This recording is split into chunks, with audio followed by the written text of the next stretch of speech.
स्वागत है आपका फन फाइनेंस में। और आज के वीडियो में मैं आपके साथ में शेयर करूंगा बहुत ही अमेजिंग कंसेप्ट। दोस्तों, इस कंसेप्ट को आरडी वर्सेस ईएमआई भी कह सकते हो। दोस्तों, जब भी आपको कोई प्रोडक्ट खरीदना रहता है या फिर कोई वैकेशन प्लान कर रहे हो या आप ऐसा कोई एक्सपेंस प्लान कर रहे हो जो अवॉइडेबल है, आपकी नेसेसिटी नहीं है, वो आप ईएमआई के जगह पे आरडी के थ्रू खरीद सकते हो। दोस्तों, इस कंसेप्ट के बारे में अगर मैं आपको ब्रीफली बताऊं तो एक एग्जांपल के साथ में बताता हूं। मान लीजिए आपको एक 40,000 का फोन खरीदना है। आप वो 40,000 का फोन जाके दुकान से खरीद सकते हो और ईएमआई पे परचेस कर सकते हो। आपको ईएमआई के ऊपर प्रोसेसिंग फीस लगेगा, इंटरेस्ट लगेगा, एक एडिशनल कॉस्ट लगेगी और आपको वो प्रोडक्ट इमीडिएटली मिल जाएगा। तो दोस्तों, होता क्या है ना, इससे आपकी एक तो स्पेंडिंग हैबिट बिगड़ती है।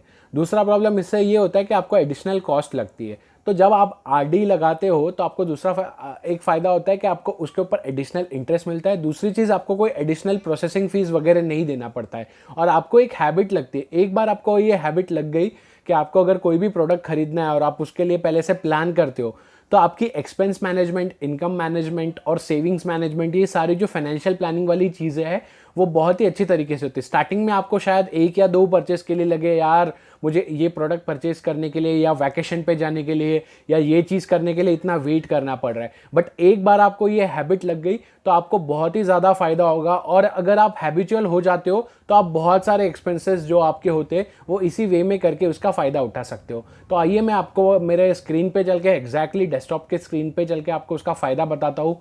वो कैलकुलेटर भी मैं डिस्क्रिप्शन में लिंक में डाल दूंगा, तो आप वहाँ से डाउनलोड कर सकते हो। और चलिए फिर स्क्रीन पे। दोस्तों, जैसा कि आप देख सकते हैं, मैंने कैलकुलेटर ओपन कर लिया। आप डाउनलोड करके ये कैलकुलेटर ओपन कर लेना। यहाँ पे मान के चलते मुझे कोई 50,000 का एक फ़ोन लेना है और मंथली मैं 5,000 रुपीज़ कॉन्ट्रीब्यूट कर सकता हूँ।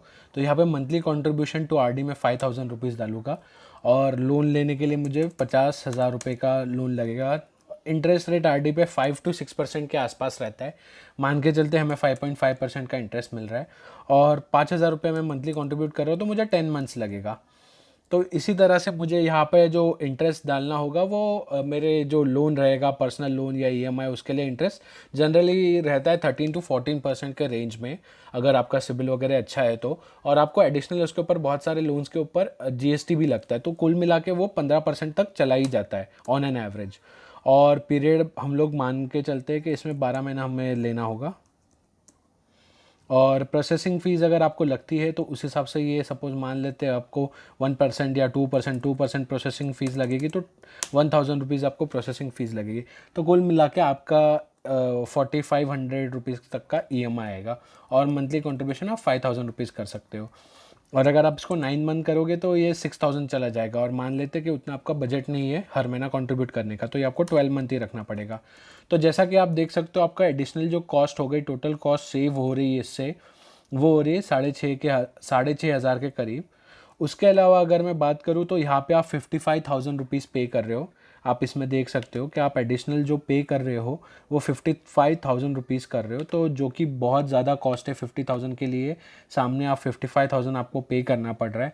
उसके अलावा यहाँ पे आप सिर्फ 50,000 कंट्रीब्यूट कर रहे हो और वो अमाउंट भी बढ़ के आपका 51,000 हो रहा है। तो अगर मान के चलते वो जो एक्सपेंस आपको करना था उसमें कुछ सब्सटेंशियल कॉस्ट इंक्रीज़ हो जाती है, 5-10% से अगर कॉस्ट बढ़ भी जाती है तो भी आपके पास एडिक्वेट बैकअप रहेगा। वो एक चीज़ हो गई। उसके अलावा ये जो आपको सेविंग हुई है ये 6,400 रुपये की, उसमें दो पार्ट है। एक तो आपने इंटरेस्ट नहीं भरा और ये नहीं भरा प्रोसेसिंग फ़ीस।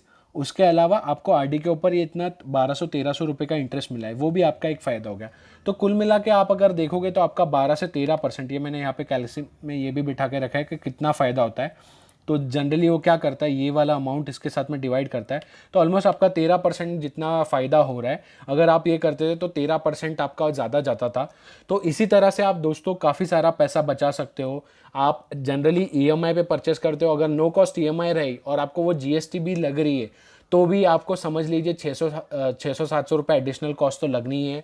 और वो आपकी स्पेंडिंग हैबिट बिगाड़ता है। आपको कुछ कुछ केस में नो कॉस्ट ईएमआई अगर शायद मिल जाएगा, बट होगा कि आपकी स्पेंडिंग हैबिट है वो बिगड़ जाती है। तो दोस्तों, उम्मीद है कैलकुलेशन देख के आपको और क्लियर हो गया रहेगा कि आपने कौन सी चीज़ें ईएमआई पे नहीं लेने चाहिए। इसको एक्सेप्शनल है होम लोन और आपका कार लोन, क्योंकि बहुत मुश्किल होता है ये चीज़ को अल्टरनेटिव उससे करना। और होम लोन तो एक गुड ईएमआई कहा जाता है, तो मैं जल्दी उसके ऊपर भी एक वीडियो लेके आऊँगा जहाँ पे मैं आपको बताऊँगा कि होम लोन लेने के क्या क्या फ़ायदे होते हैं।